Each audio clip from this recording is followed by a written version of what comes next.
Welcome back, ladies and gentlemen. Now we have reached the final symposium of the Infectious Diseases Conference 2025. The session highlights the infections acquired during travel. It is Borders and Bugs, Tackling Travel-Associated Infections. Our chairpersons for this symposium will be Dr. Shehan Silva, consultant physician and senior lecturer at Department of Medicine, University of Shajavardhanapura, and Dr. Prasad Sirivardhana, consultant physician at Teaching Hospital, Ratnapura.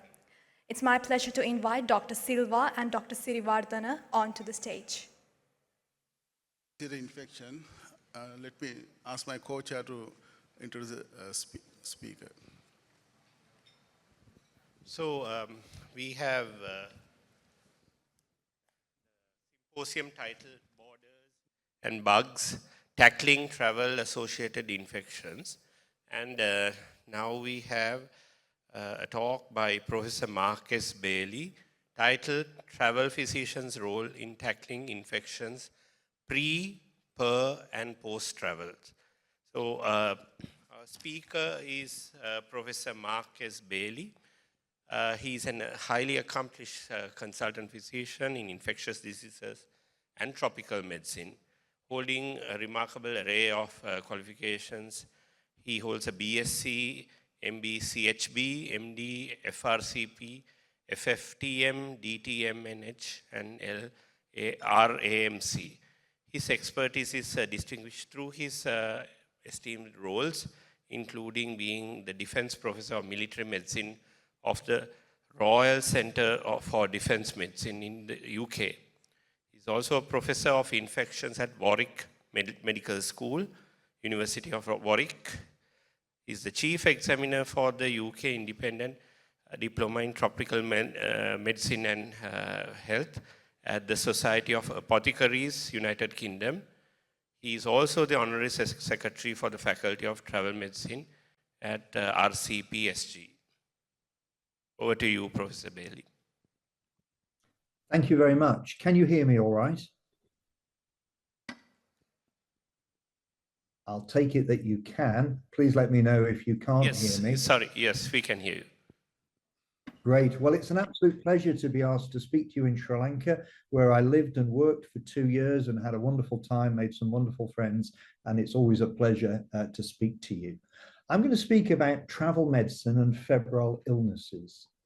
And we probably should just ask ourselves what we mean by travel medicine, first of all, because the scope of this varies from country to country. I'm trying to illustrate this in the diagram, but we certainly need to think about the pre-travel, the peri-travel, and the post-travel issues.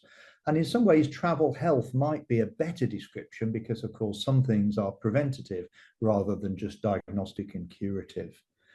And you can see that in the UK, for example, we still use the title of infectious diseases and tropical medicine, which is a clinical specialty focusing on diseases from the tropics and particularly on working in the tropics in often resource-limited settings. This overlaps with travel medicine, which for us in the UK is very much about pre-travel health. And this is very much a multidisciplinary specialty, mostly done by primary care physicians and their specialist nurses, and increasingly by pharmacists who seem to be very entrepreneurial in this area, are getting themselves trained and delivering a lot of pre-travel advice themselves.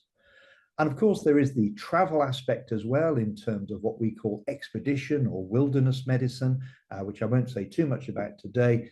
And then when people come back in a post-travel setting, it tends to be an infectious diseases or tropical medicine person that we see. That's sort of how it's structured in the UK. But if you go to international conferences, you'll find the whole range of things coming under the title of travel medicine.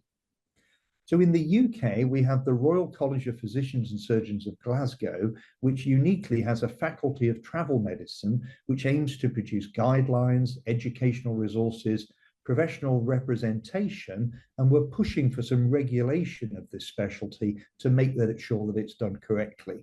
And that, of course, is a bit challenging because we need a system that will work for hospital specialists, for primary care doctors, for specialist nurses, and for pharmacists. But work continues.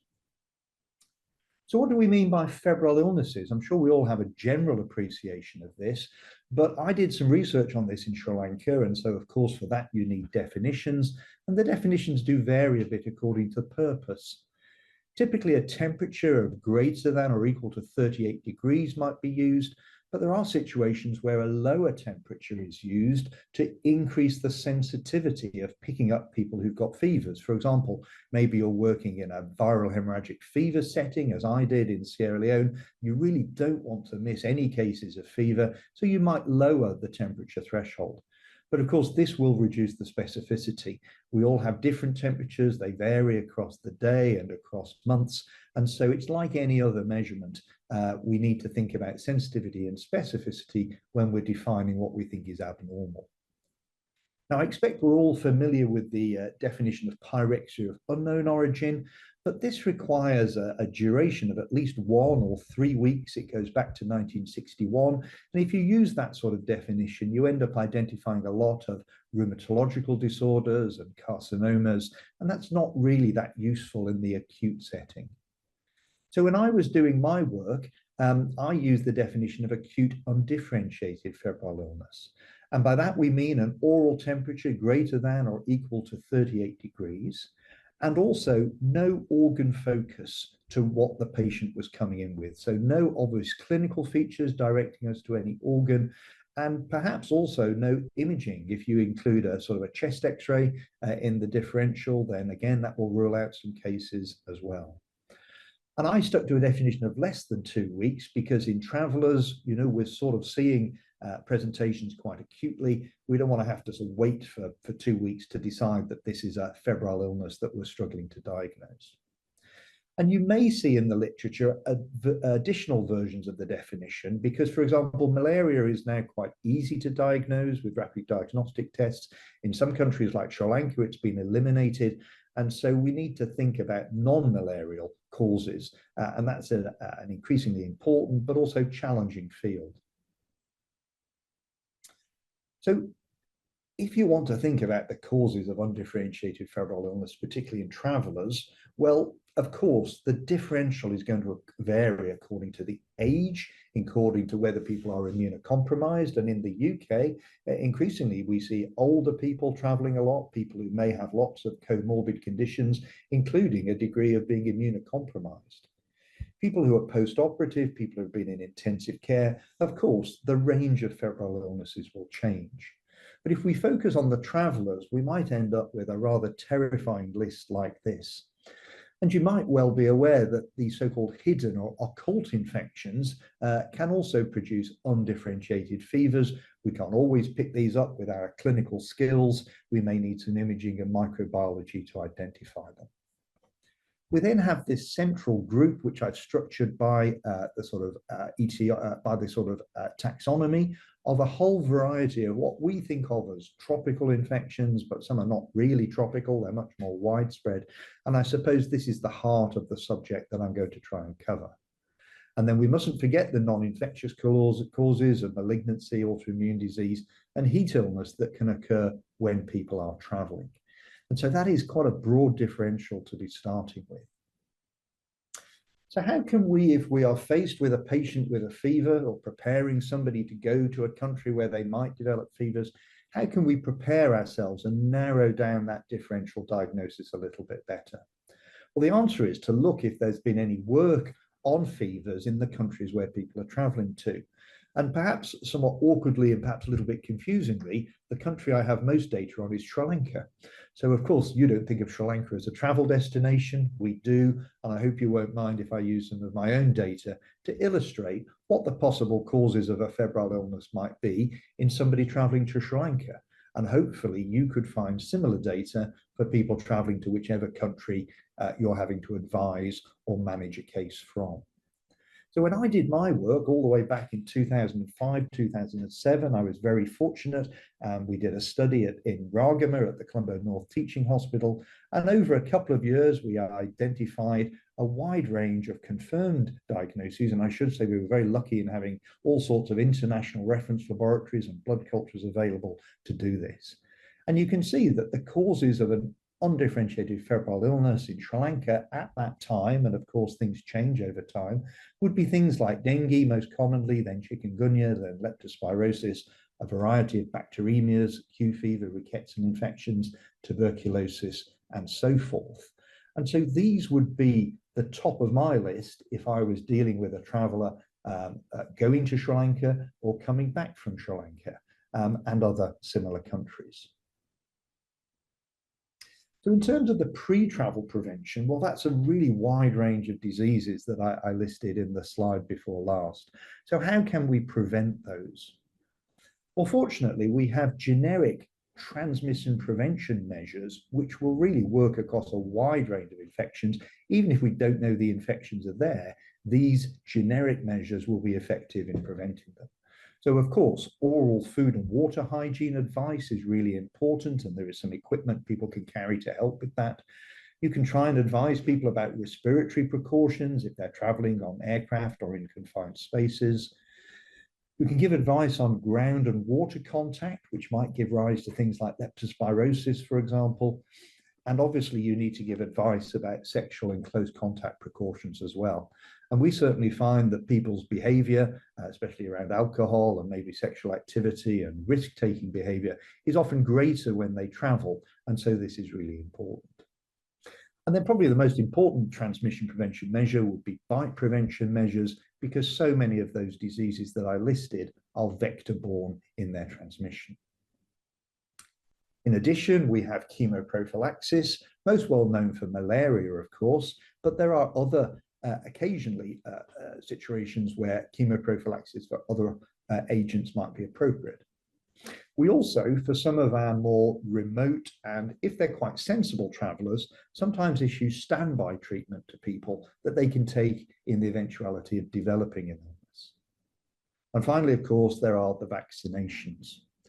Now, there's no way I can go through every one of those diseases and all of these measures, so I'm just going to very quickly show you a schematic in which I can demonstrate that each of these diseases can be prevented to some extent by these measures. So if we start with oral food and water hygiene, well, this can make a real difference in the transmission of things like enteric fever, brucellosis, hepatitis E, and hepatitis A. And as we go through, I think you'll see every one of these infections highlighted at some point by one of these prevention measures. If we look at respiratory precautions, it might be useful for preventing these infections. If we look at ground and water contact precautions, it may help in preventing these.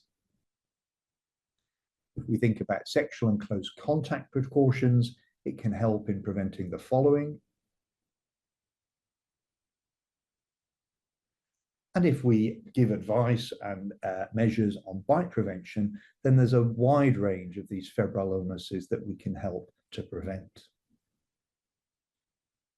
When it comes to chemoprophylaxis, of course, malaria, but there are occasions when we give things like doxycycline for prevention of leptospirosis, particularly as a military doctor. If I've got people doing jungle training and they're in wet areas, we'll often give prophylaxis against leptospirosis. We often do that with doxycycline, which is a reasonably good malarial chemoprophylactic agent anyway.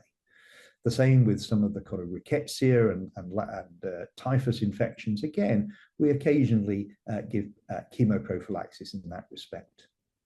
And you're probably aware that increasingly, perhaps mostly in developed countries, there is chemoprophylaxis being given actually pre-exposure, believe it or not, in certain at-risk groups, or post-exposure for HIV. And certainly for people who've had needle stick injuries and things, or risk exposures, that may be worth considering. Standby treatment, well, this is probably an unusual situation, but we do have certain travelers, perhaps they're going on an expedition, they've got a degree of medical expertise with them, maybe just a paramedic or something. We might well decide to give them standby treatment for something like malaria, if they had a diagnostic kit with them, perhaps something like azithromycin that could cover fevers such as enteric fever, leptospirosis, and some of the rickettsia. And of course, post-exposure prophylaxis for HIV, again, we do sometimes give to people, particularly sort of medical students and people traveling abroad. And finally, there are the vaccinations. So Several of these infections can be prevented by vaccination. There's obviously a lot that can't. And I think that's because many of these are still quite neglected diseases, and it isn't in the interest of vaccine developers really to prioritize them. But progress is being made, and you'll be aware of dengue vaccines and even chikungunya vaccines coming onto the market, Japanese encephalitis vaccine been around for a while, and likewise yellow fever. So by using those sort of standard precautions and specific chemoprophylaxis and vaccination, we can actually do quite a lot in the pre-travel setting. So if we move on to the peri-travel management of febrile illnesses now, well, this is really about what we can do when somebody's traveling and develops one of these fevers. So this could be somebody who's traveling for work, somebody who's traveling for holiday, or maybe some sort of group expedition. We try to think about all possibilities. Now, of course, whilst you're traveling, you probably, your clinical diagnosis is going to be unreliable. You may not even have a medically qualified person there. And your diagnostic tests are going to be very limited, I think, whilst you're actually traveling. Now, your clinical features can, to some degree, narrow the diagnosis, but they're not sufficiently reliable to distinguish things like malaria from dengue, from chikungunya, from leptospirosis. So there are, fortunately, some rapid point-of-care diagnostics. I saw one advertised for leptospirosis in the preceding adverts, and of course for dengue, for malaria as well. And so there are a few of these, and particularly for expeditions and people traveling very remotely who can be trained in how to use these, then we do actually sometimes issue these to people. And if they've got a rapid point-of-care diagnostic whilst they're traveling, it may well be worth giving them some standby treatment to take in case of malaria or something else that might be treated with a broad-spectrum antibiotic like azithromycin. So that would be my approach in that peri-travel situation. I can illustrate how difficult it is to distinguish between some of these, again, using data from Sri Lanka, which may be a bit confusing, as I said, because it's not a travel destination in your terms. But you can see here my data on the clinical features of dengue, and you can see those common but quite non-specific features, both in the history and the examination. But as you will know well, if I now look at the same data for chikungunya, it's really very similar, maybe a bit more arthralgia, maybe a bit of conjunctival suffusion that is a little bit different. But now if I show you the same data for leptospirosis, again, we have quite a non-specific group of symptoms, and again, some clinical signs, again, conjunctival suffusion, really meaning that it's very hard to distinguish on purely clinical grounds between these different infections, or at least it is until it becomes very advanced, and you would much rather diagnose and treat a case before that. There are rapid diagnostic tests that can be used whilst people are traveling. I'm sure you're familiar with the variety of malaria antigen tests. And now, of course, also the dengue, where it's very important to have antigen testing because the infection comes on so quickly. And the combination with an antibody test can be useful as well, because the viremia and hence the positivity of the antigen test doesn't seem to last very long. And then, as I said, there are some standby treatments. We would much rather give these in conjunction with a rapid diagnostic test for people who are traveling. They need to be sensible, educated on how to do it, and it's usually for people in quite remote settings that can't reach medical support.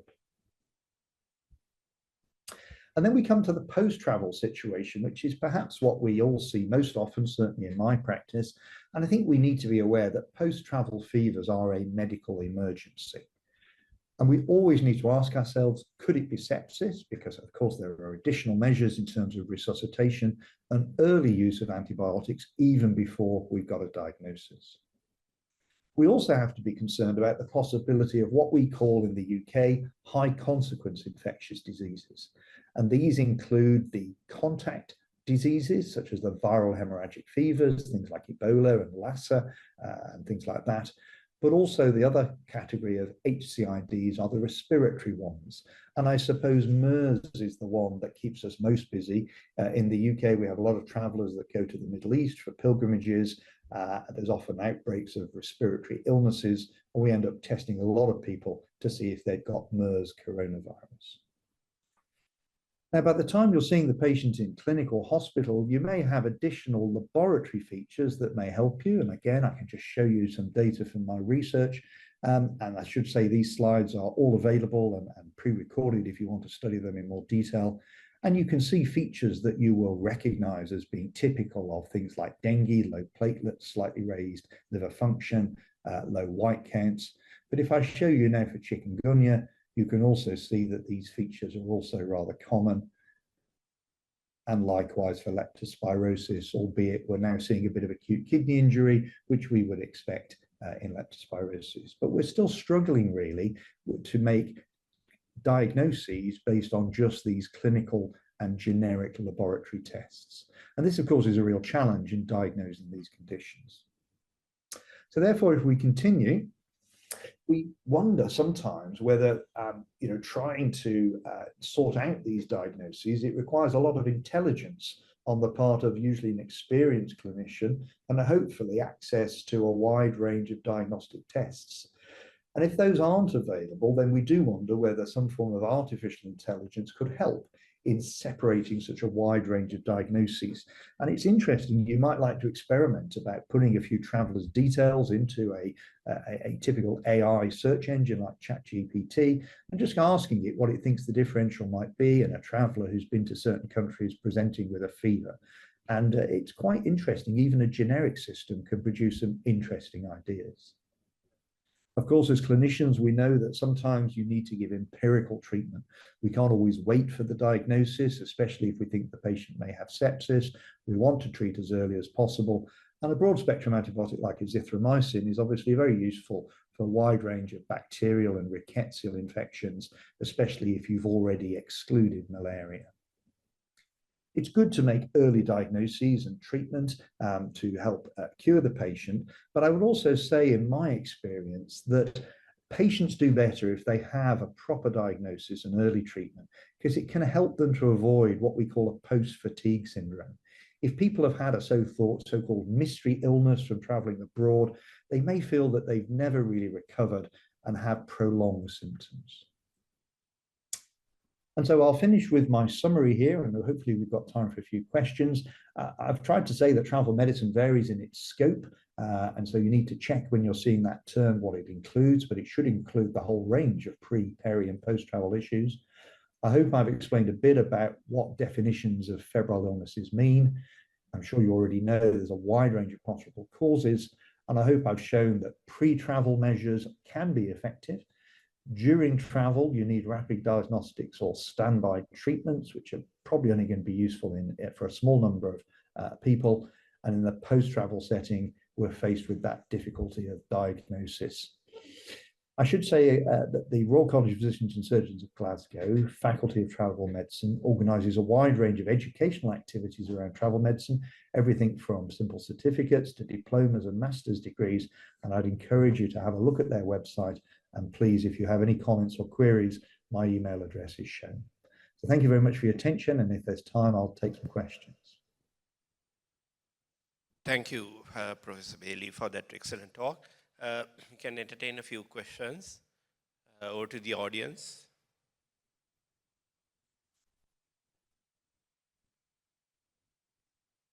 A different area that I would like to ask you a question about is any updates or any changing guidelines or whatever with regards to quarantine in a person returning, especially when there's an epidemic going on.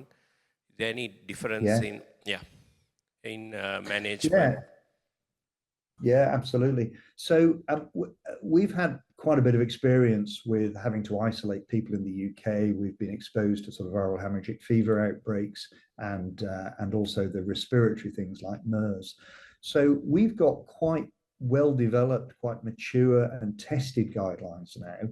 And for example, I would recommend the UK HSA, Health Security Agency, and their guidelines, which are freely available on the web, report what you should do if you're faced with somebody who's been in a viral hemorrhagic fever area, for example, in terms of isolation and even the infection prevention and control measures that should be implemented.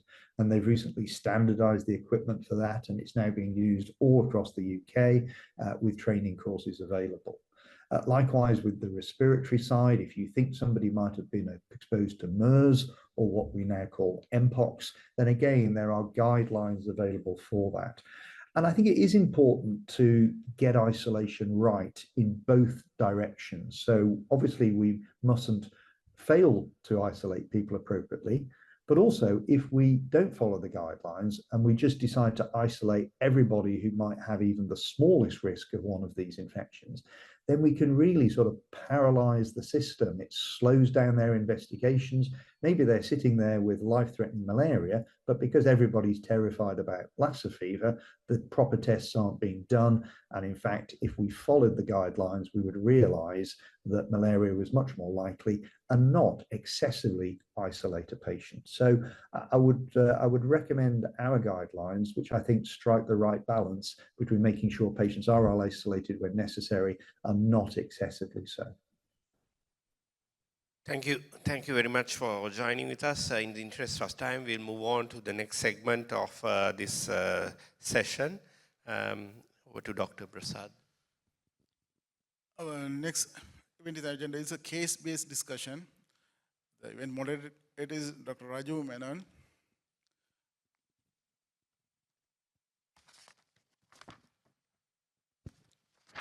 Raju Menon is a dedicated medical officer specialized in anesthesia and intensive care at the National Institute of Nephrology and Dialysis and Transplantation, with a wide qualification including MD from Russia and ongoing studies for diploma in cross-border healthcare at the University of Colombo.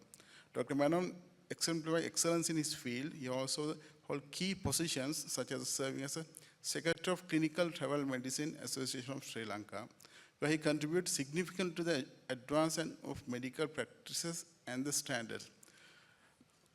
Over to you, Dr. Menon, to start the case-based discussion.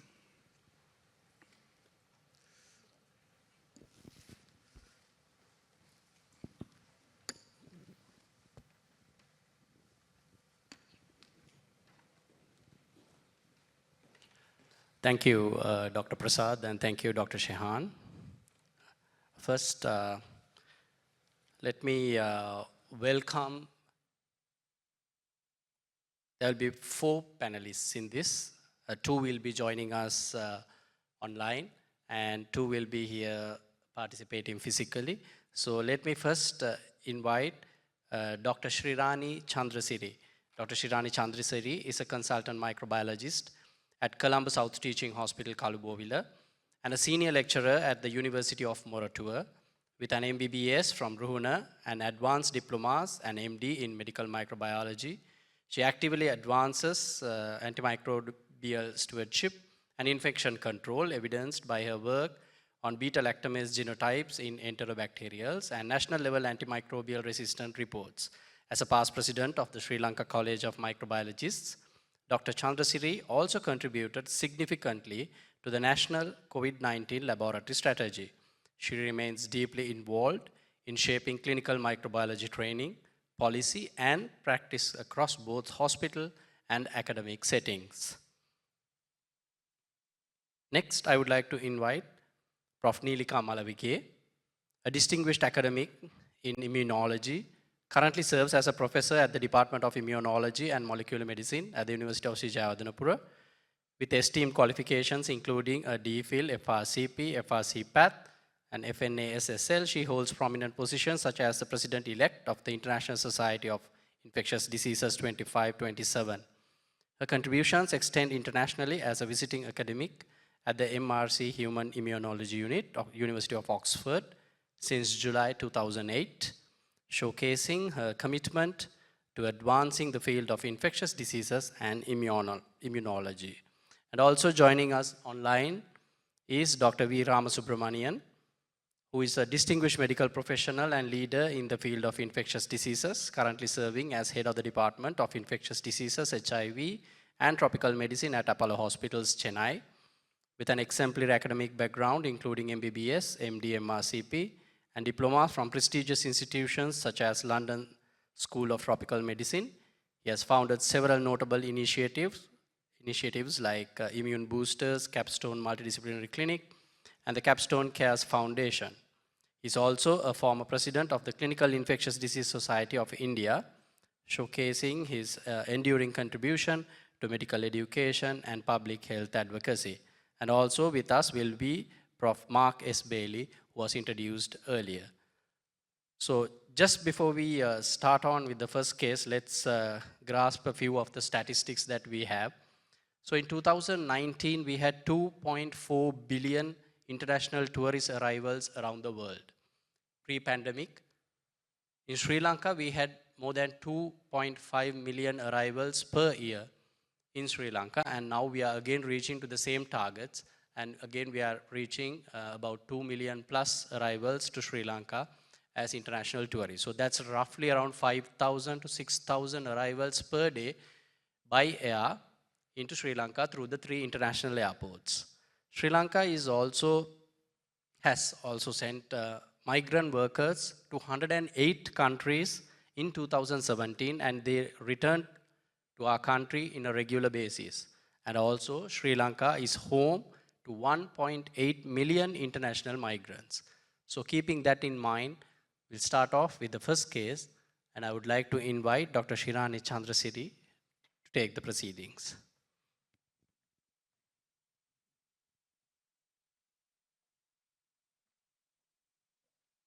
Good afternoon.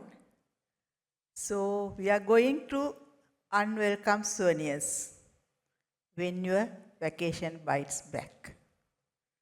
Our patient is a 27-year-old man admitted to a medical casualty of a teaching hospital with 2 weeks of fever. Presented with daily fever, did not complain about chills and rigors. The fever bout lasted about 4 to 5 hours. Poor response to paracetamol, end with sweats.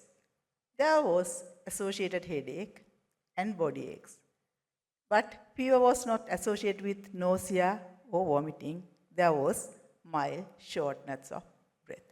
No cough, no urinary symptoms. There was abdominal pain, no loose stools. His past medical history, surgical history, allergic history, not significant. He said he was a farmer, is unmarried and lives with his parents, non-smoker, teetotaler.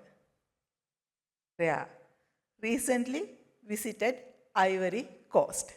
Before visiting, he did not take malaria prophylaxis. He stayed there for 4 months. He evaded questions about what he did. He developed fever during last 2 weeks while staying there. He got treatment in Ivory Coast, but fever did not settle. He did not have a diagnosis card. He returned to Sri Lanka, and on the same day, he came to the hospital. On examination, he was febrile. There was mild pallor and icterus, pulse rate of 60 per minute, blood pressure 90/60, lungs clear. In the abdomen, there was tender hepatomegaly.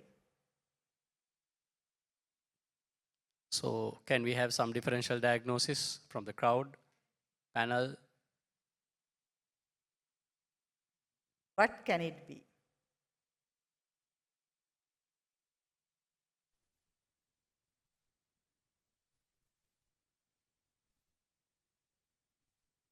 Do we have Dr. Ramasubramaniam line? Yeah.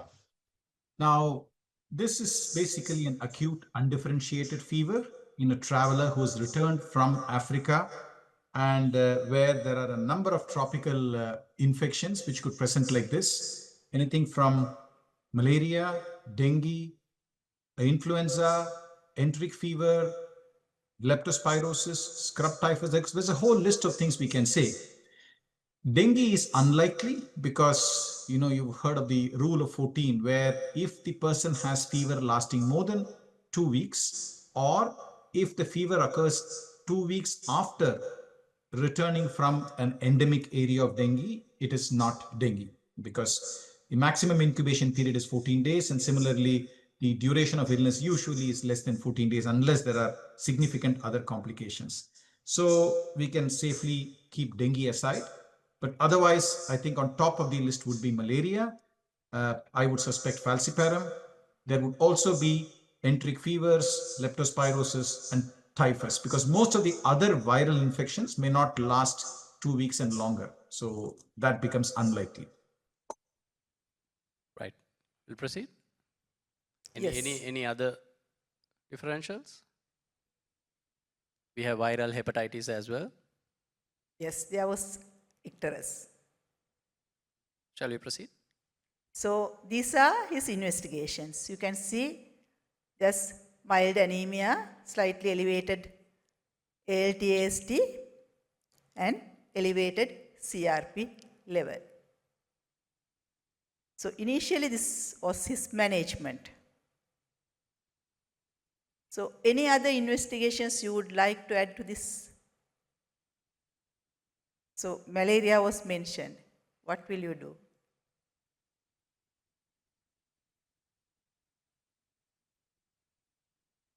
Prof. Bailey, if you can, if you get a patient like this. Oh, yes, sorry, can you hear me? Yes, so I think the generic laboratory investigations, the full blood count, the inflammatory markers, the liver function and kidney function can all be a little bit of a guide, as I said in my talk, but certainly we need to see what else is available. We need to think, is this perhaps a focal infection that is occult and hidden? So we certainly need to have a chest x-ray and some imaging. But I think we feel this is one of those tropical febrile illnesses. And so, as well as malaria investigations, we need to see what else is available in terms of dengue, of leptospirosis. And just a really minor point, but this patient has been to West Africa, where we know Lassa fever is present. I would be having a quick look on the internet to see if there's been any significant risk of Lassa fever in Ivory Coast. Fortunately, there isn't at the moment, but that thought did cross my mind. Okay, his chest X-ray was normal, blood culture was negative, and microscopy for malarial parasites were negative. What could be the next investigation we have to think?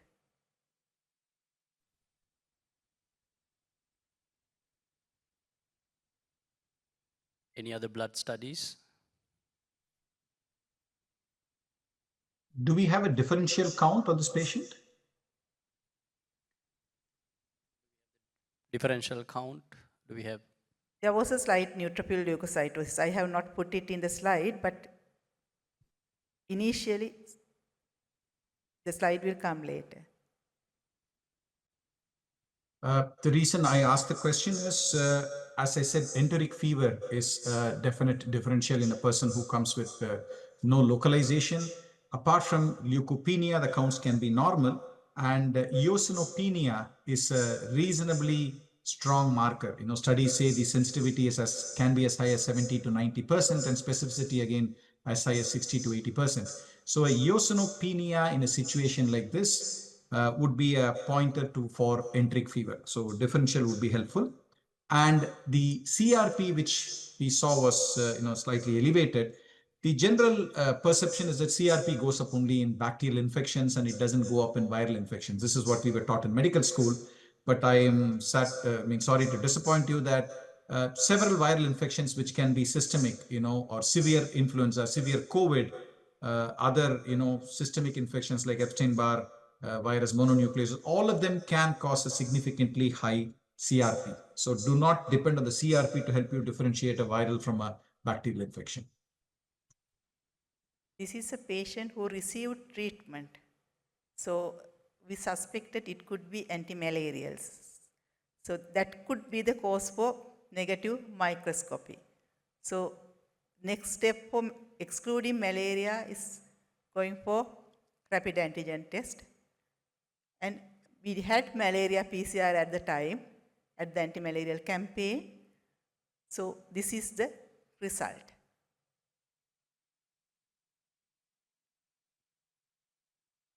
Why could this be? What kind of a result is this? Antigen positive, PCR negative.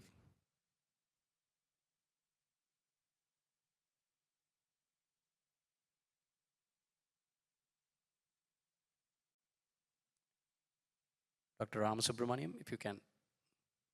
Yeah, this is a little odd because the antigen test can remain positive for few weeks also after an infection, and the PCR can be cleared, or in a person who's been treated for malaria, your peripheral smear may be negative, and but the antigen test remains positive. But the odd thing is he was still symptomatic at the time, so he definitely had active malarial infection according to the symptoms he presented with. So it's a little difficult for me to explain how the antigen remained positive, which can happen, but the PCR remaining negative is little difficult. Was it the PCR was for what species? Do we know that whether it was any specific species it was looking at? Because I have no personal experience with PCR. We don't have it in India. Maybe Dr. Bailey can tell us. But so if it's a specific PCR for a specific species, I don't know whether that would have missed this in this situation, because the antigen is usually for falciparum and sometimes it's a pan antigen test. Yeah, antigen was positive for falciparum. Malaria PCR at that time we were having in the anti-malarial campaign. At the moment it's not working. However, we were able to do all the species at the time. Okay. So like any test, our explanation, one thing is all the tests depend on its sensitivity and specificity. Remember, this is a patient who received treatment. So microscopy may be negative because of the previous treatment, or in falciparum you can get negative microscopy sometimes. However, as Dr. Subramaniam said, this histidine-rich protein continue to be positive for a long time. It could be a false positive as well. Even erythrocytes can secrete this cured malaria, but where gametocytes are present can give histidine-rich protein. So this could go on for a long time. So we don't know whether we are dealing with a false positive. However, persistence of Plasmodium DNA in blood is a controversial topic. Some says it stays longer, some says not. However, clinical progress of this patient is suggestive of true positive result in anti-malaria, in falciparum malaria. This is the article where I got about PCR and things. This is his fever chart, and his fever responded to anti-malarials.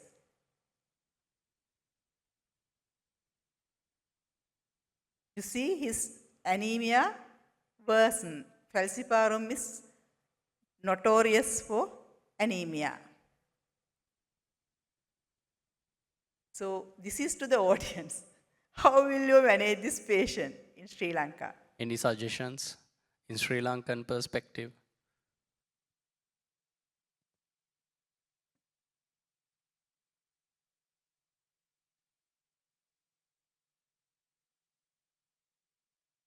So if you remember the histories, he has already been partially treated.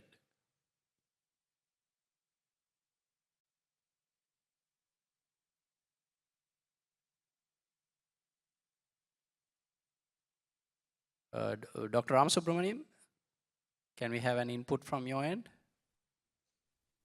Yeah, so I would, any patient from sub-Saharan Africa, I think we need to consider the possibility of a falciparum malaria. Falciparum is pretty fulminant in its course, typically in young children and pregnant women, but it can be quite bad.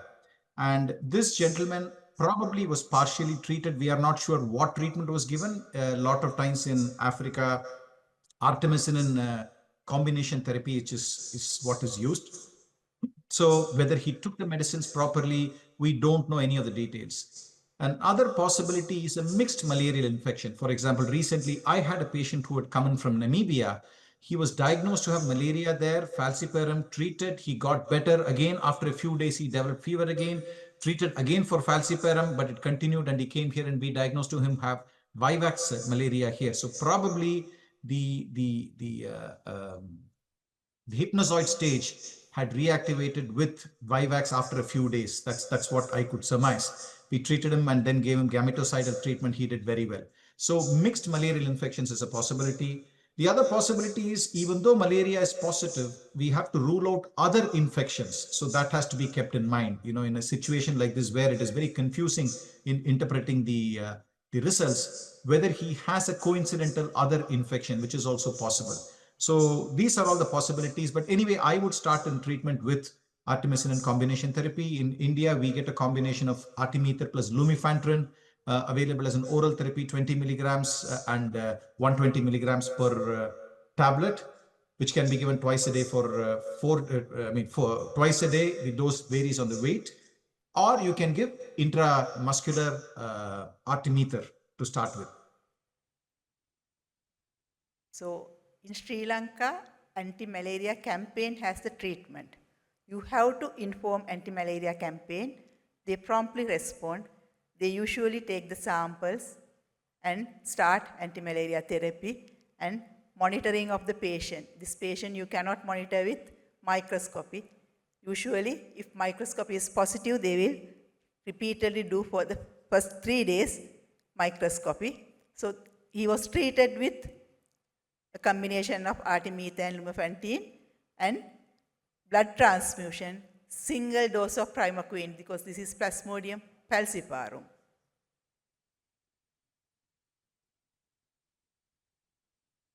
So we didn't have endogenous cases since 2013.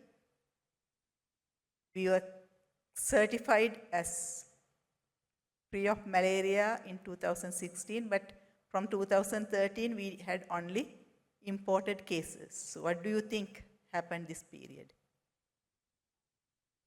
Any guesses?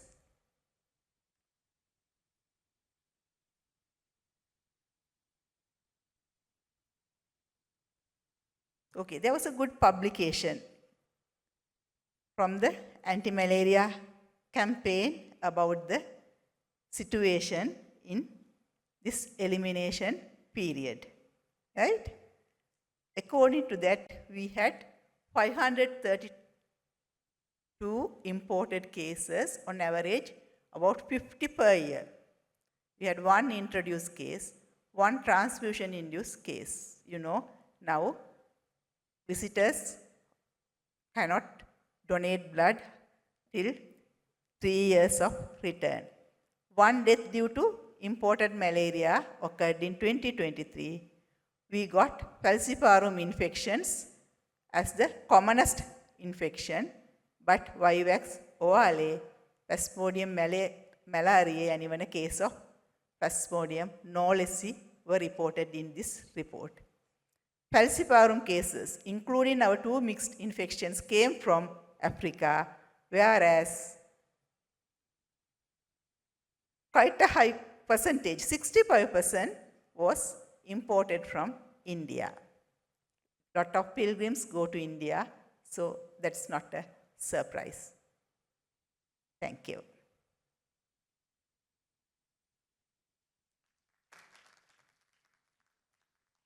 Thank you very much, Dr. Shirani. So the take-home message there is how important pre-travel consultation is, and the importance of travel medicine, why we should advise, where are we getting, because our big brother India, malaria is still present there, and though we have eliminated, we are of high risk, and we have a lot of pilgrims moving in and out.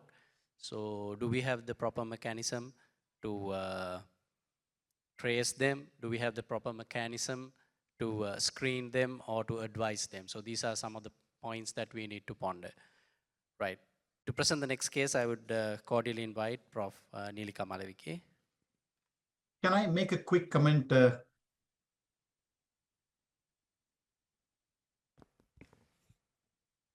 so we have a person coming from Brazil, a traveler returning from Brazil.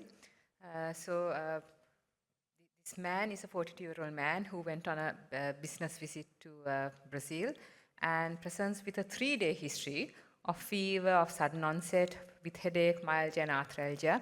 And he also has loss of appetite and feels nauseous. So just basically looking like a viral flu. He returned from Brazil on a business trip 5 days ago and has been in Brazil for 2 weeks. On examination, he is febrile, looks unwell, no other findings in his examination. This is at the GP. And the full blood count, all those findings are given. CRP is just mildly elevated. The dengue NS1 antigen test is negative. What could it be?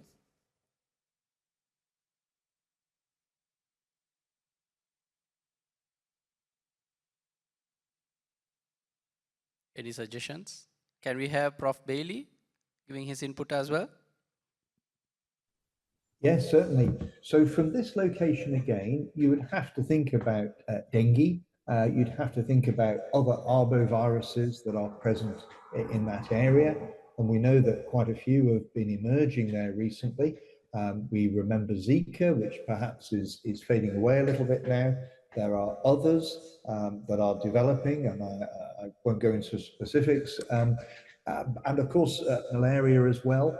And then we need to look at the perhaps incubation period and see how long it is since he got back. And that may also help us in terms of narrowing down the differential. Right, so he absolutely, it's a very short fever, 3 days after he came to Sri Lanka 5 days ago. So as Professor Bailey said, dengue, chikungunya, I mean the normal arboviruses, and Hanta even could start presenting like that. Then the bacterial infections, we could add more to the list, but it's a very still 3-day history of fever. And of course, parasitic infections, we just heard about malaria.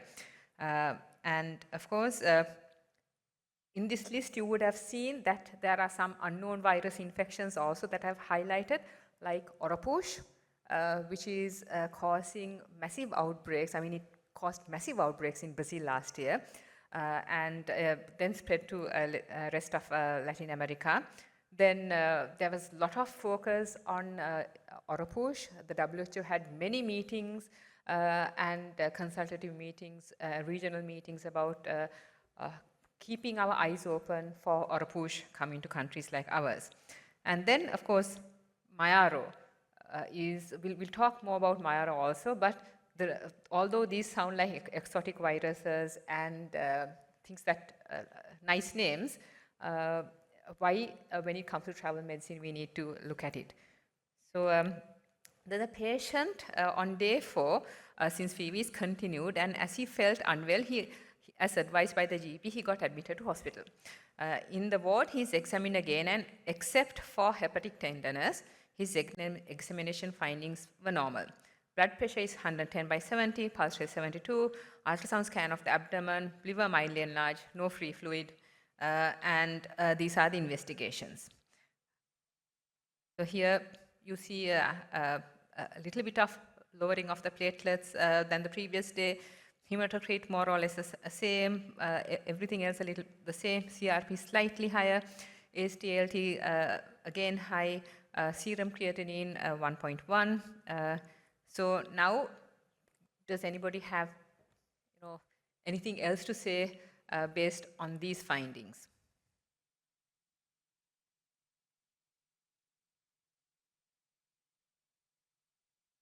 Just one day more, so okay, I'll proceed. So now it becomes day 5. On day 5, the patient becomes afebrile, but the appetite has not returned. And he still feels very tired and has a bad headache. BP is 110/70, pulse rate 70 per minute, ultrasound scan of the abdomen, liver is enlarged, no free fluid, and the urine output is normal. So does this patient have dengue? Because in Sri Lanka, this is what we need to know, because now the patient is on day 5 and so on. What other investigations would you do to find the cause? Does anybody want to do any more investigations at this time point? Usually in the GP practice at day 5 of illness. Yeah, now the patient is in hospital, so yes, anybody wants to do any more investigations? Okay, yes. Chest X-ray. So what was done was these were some of the initial investigations that were done that came on the same day. Platelet count has dropped a little bit, hematocrit has rise, CRP the same, blood film, malaria is negative, and dengue antibodies were done because it's now day 5, and NS1 was negative. The IgM antibodies were negative, IgG was positive, and then other investigations were chikungunya, because I mean, we do have chikungunya. Chikungunya, PCR was negative, IgM was negative. The Zika or Push Mayoro hantavirus PCR is not available, although anybody wants to do it. Zika specific IgM negative, test was available at an academic institution, and Zika specific IgG was positive. Now, what is the diagnosis?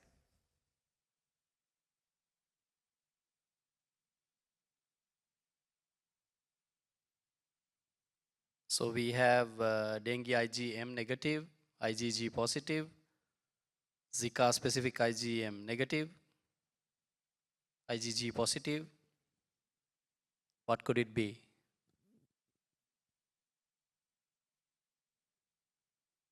Any other clinical feature that we would want to look at?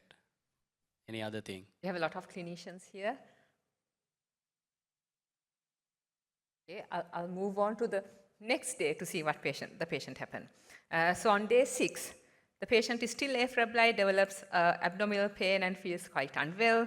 The blood pressure 100/70, pulse rate, and of course free fluid is now detected.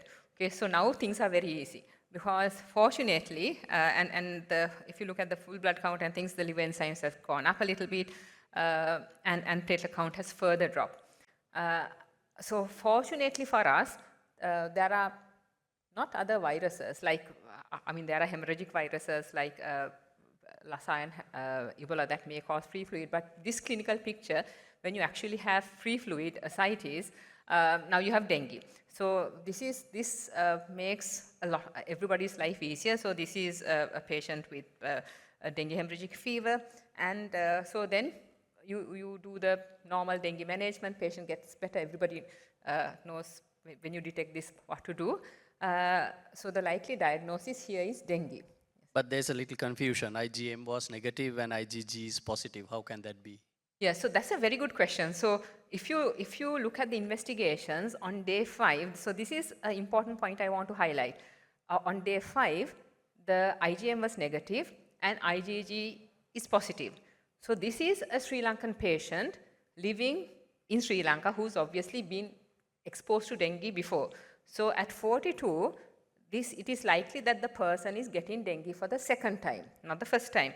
So, and if these are the latest WHO guidelines released this April on dengue diagnosis, a laboratory diagnosis of dengue. And so this is secondary dengue, not primary dengue.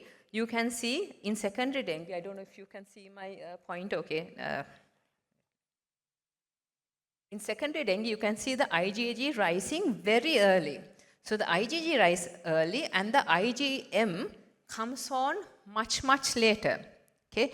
So in secondary dengue, you have IgG positive way before the IgM is positive. And most instances, you can see the IgM is positive at very, very low levels. So sometimes the IgM will never be positive enough to be detected by the diagnostic test. And if you know the diagnostic test we are using for the rapid IgM and IgG antibody test used for dengue, the lateral flow test, or the ELISAs, those will never pick up past dengue infection. To look at past, because the threshold of IgG, it only detects IgG when the IgG has gone up to a particular level. So past infection, like several months, or several years ago, if you had dengue, that IgG will not be picked up by any of these diagnostic assays which are there to diagnose acute infection. So in secondary infection, you would typically get a IgG rise way before IgM, and most of the time IgM will not be positive. But of course, this is not a confirmatory test, And this is because, I mean, even after 3-4 months, your IgG can be IgM can GG positive, but IgM might not be there. So this is why it's not a confirmatory test, but when you have the clinical features there, it does suggest that this is most likely a recent acute dengue infection. Right, so why have we done the Zika? Have we overdone by going to check for Zika? Because Yes. we got IgM was negative and IgG is positive now. Yes, so now what's the complication? Now here, of course, the patient is coming from Brazil, and we know there's a lot of Zika in Brazil. We do have Zika in Sri Lanka as well, but not like as much as in Brazil, and we would want to know about these things. Now the problem with Zika and dengue is those two viruses are very, very similar. They belong to the same family. So you can see how these are the 4 dengue viruses and Zika. So Zika is the closest neighbor for the dengue virus. And when you have very close structures, the antibodies, of course, develop, bind to these structures. So when dengue and Zika are very similar, any antibodies that are generated against dengue, you get a positive Zika response as well. Or any antibodies that are generated for Zika, you would get for dengue as well. So this is a study done some time ago. I don't know if you can see it. Here, it shows, like this is the IgM, the cross-reactive. So these are all Zika-confirmed patients. Okay, 122 Zika-confirmed patients are tested with dengue, IgM, and IgG. So you can see, although these patients have Zika confirmed, you do get dengue IgM positive in even in the first 7 days using different antigen tests. And if you look at IgG, even in the IgG is more cross-reactive. In the first 7 days, the cross-reactivity of in Zika positive patients, like between 62 to 72% of them have an IgG positive for dengue. So this is the problem with diagnostics, especially when you're looking at similar viruses. Antibodies just go and bind to something that is similar, right? So it doesn't know whether it's a Zika virus or dengue virus. So because of this similarity, you get this dengue-Zika cross-reactivity. And not just dengue and Zika, even with Japanese encephalitis, West Nile virus, which are again similar to all these, I mean, all of them are the flaviviruses, you get these issues with diagnostic tests. And just to let you know, so to confirm dengue, this is why you need PCR, a nucleic acid test positive, or virus isolation by culture, NS1 antigen positive ELISA or RDT, or a 4-fold rise. So you need 2 samples for a 4-fold rise. And of course, if the patient dies, then that's a different story. So the audience, are you all worried about any other viruses, strange viruses that were mentioned by the prof? So Oropush. Yes, should we worry about Oropush? So now, okay, that sounds, that's a nice name. I mean, we all of us have enough and more trouble in our hands. Earlier we had dengue, so anybody in a dengue outbreak was dengue until proven otherwise. But of course now we have chikungunya in the complication. And do we want complications like Oropush? Now, the thing is, if somebody, a traveler comes like that, with very, with clinical features like that, that is, Oropush is very typically presenting like that as well. And we have the vector here. So of course, when you have the vector, if the vector gets infected, I mean, that's how everything gets transmitted, right? And if you, and for outbreak to happen in a massive way, you know, you have cases slowly building up. So this is Oropush in Brazil. As you can see, you had already small number of Oropush cases from 2015. And suddenly, you know, 2024, you have a massive outbreak of Oropush going into many areas of Latin America. When you look at these clinical features, okay, its symptoms and signs include, I mean, you start with fever, headache, chills, myalgia, arthralgia. Symptoms and signs include photophobia, dizziness, retropetal. I mean, this is very typical of dengue. So unless, I mean, you're going to miss these cases. And the thing is, right now it's in Latin America, not so far reported in Asia, okay, but it very soon can and will come to Asia, because I mean, if the mosquitoes are there, people are always traveling. It's just a matter of time, and so then eventually it will come here. So How likely are we to miss or a push and population get infected? So I think from what Professor Bailey presented data showing the causes of febrile illness, and yesterday I showed some data that we did have chikungunya from 2017 to 2019, and those chikungunya cases were actually classified as dengue and even severe dengue. Okay, so just because we do diagnostics and assume that something is this, it doesn't mean that it's not there. So this is why it's very crucial that we have to look at these things and be aware of travelers. I mean, it could be Sri Lankan travelers going elsewhere, or when we are targeting such a large number of tourists, it's just a matter of time when if you have the favorable environment for something to spread, then it shall.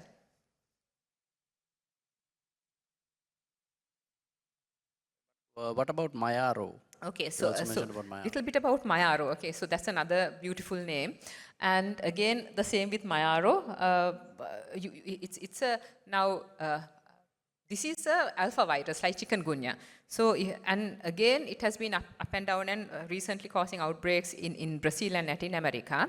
So, but if you look at because it's very similar to chikungunya, the clinical features are exactly like chikungunya. Okay, I mean, there is 100% overlap with clinical features of Mayaro and chikungunya. And because now, in this instance, now dengue and chikungunya don't give diagnostics issues because one is a flavivirus, the other one is alpha virus. But Mayaro and chikungunya are both alpha viruses. So IgM positive for Zika, I mean, if you have Mayaro and test for chikungunya, it can become positive for the chikungunya IgM because Mayaro and chikungunya are similar. So this is why antibody tests, I mean, antibodies are cross-reactive. So it's very difficult to, if you have the same type of viruses co-circulating, by doing something like that, especially, I mean, clinical features are the same, the virus is the same, then the antibodies will also be the same. So that's something I wanted to highlight. Thank you. Right, thank you very much. Thank you very much, Prof. Nilika. So, right, so we have, I hope all of you don't have goosebumps now, because we were worried about chikungunya and dengue, and now there are new names coming up as well. So, Prof. Bailey, why don't you give us a small input on how, with the increased level of international travel and emergence of these infections, how do we prepare for these and consequences if we don't act now? Yeah, absolutely. So, I mean, as clinicians, first of all, we need to be aware of these diseases, which is why it's great that we have really useful presentations such as that. We need to know that they're around, and we need to know the limitations of our diagnostics. And as you've heard, the flaviviruses like dengue and chikungunya, dengue and Zika, they overlap. So your serology tests, even if you do paired serology, can be flawed. And I should just add that we find people who've been vaccinated against yellow fever and even Japanese encephalitis sometimes have false positive serology tests for dengue and Zika, and that's also something to watch out for. I think the point about chikungunya and Mayaro is really important. If you suddenly find an increase in what is thought to be chikungunya, then you do need to do some direct diagnostics. It would have to be PCR based to try and identify if you have got Mayaro, because the serology just won't distinguish it. Unfortunately, Oropouche is a different family. It's from the orthobunyviruses. So that would not produce cross-reactive results, but you would get a patient that looked like they got a typical arbovirus infection with fever, arthralgia, rash, and you would find negative serology. And if you started to see patients like that, again, you need to think about speaking to maybe some of your academic and reference centers about whether they could do a study to look for PCR evidence of something like Oropouche. So I think as clinicians, that's what our role would be to liaise with our diagnostics and be aware of these issues. And then of course there is the sort of more public health measures. Well, If we've got a patient who's come from Brazil with a fever, they need to be isolated, and they need to be nursed under bed nets, because we know that hospitals are very attractive places for mosquitoes to come. People lying ill with a fever, easily bitten by mosquitoes, and you wouldn't want a febrile patient from Brazil getting bitten by your local mosquitoes. So your isolation of febrile patients would be really important. And then, of course, you've got public health measures like vector control, etc., to try and stop these getting into the wider vector population. Right, thank you. From the Indian perspective, Dr. Ram, if you can have a quick input on how it's being controlled or surveillance, how it works in India? Yeah, these are all reportable infections. So if a person tests positive either for IgM or PCR, the lab has to intimate the corporation, the clinician has to intimate the corporation, a corporation official is dispatched to the home of the person who's tested positive and to check out, are there any possibilities of mosquitoes, breeding around that area, what can be done. It is done as a routine, though most of the times it is not done the right way, but still we have in place a system whereby we at least keep an eye on this. The problem with India, I find, is there is a lot of unnecessary anxiety. If there is a case, immediately it's taken up as something very personal, and there's a lot of what shall I say, punishment given to people who suffer from it because they got it because they had mosquitoes breeding around their house or whatever. But there's at least some way of monitoring these and ensuring that the surveillance is done the right way. Before we close, I have a couple of quick points I would like to mention. One about this case and one about the earlier case. Oroposh, even though is gone up in numbers, it is, as the professor said, it is very, very similar to the currently dengue viruses and the self-limited course. But there have been reports of neurological invasion, especially in the immunocompromised, HIV positive people or the immunocompromised can have a prolonged and severe disease involving the neurological system. And before, I think we have come to the end of the time, the one point I wanted to mention about the earlier patient was we are seeing more number of post-artemisinin delayed hemolysis. Now, this is a side effect of artemisinin drugs where usually a couple of weeks after the person is treated, gets well, malaria is cleared, they end up with severe anemia, tiredness, and they are found to have anemia due to hemolysis, which is related to artemisinin group of drugs, probably because of the ability of artemisinin to clear the parasites very fast. These RBCs which have been parasitized are pitted, and these are removed when they are passed through the spleen. So this problem we have come across quite a few times. So it is something to keep in mind if you're using a lot of artemether and post, there is a significant anemia with no other symptoms of malaria. This is something you need to keep in mind. Thank you very much. In the interest of time, can we take just one question?